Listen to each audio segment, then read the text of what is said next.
Kasi nga hindi ko po alam kung paano sasabihin sa kanila kasi yung maganda naman kasi yung lagay niya dito, hindi ko alam kung paano i-explain.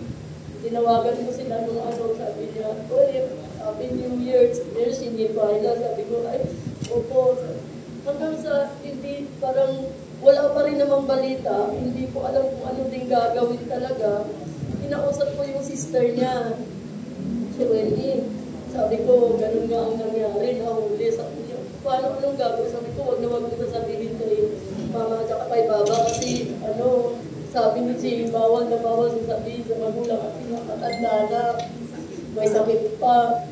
Sabi ko, tayo na lang yung kung anong gagawin. Sabi niya, tatawag. Kurada naman, tumawag siya sa Chinese Embassy. Ako hindi ko matatawag kasi gawa ng poor signal doon sa amin. Kasi nasa bundok naman ako, parati pang walang ilaw.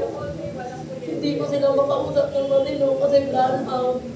Nung kinausap na yung Chinese Embassy, yun nga po, kung anong gagawin, yun ay nagkakulik-kulik na kami ni Monteresita po.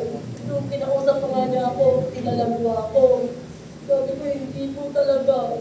Tapos, parang ako na lang ata sa buong mundo yung hindi nakakakilala sa kanya.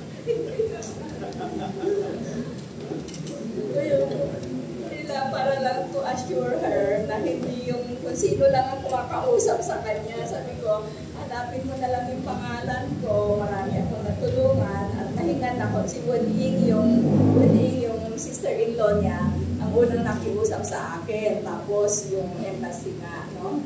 So, thank you na lang sa inyong lahat. Okay, salamat po.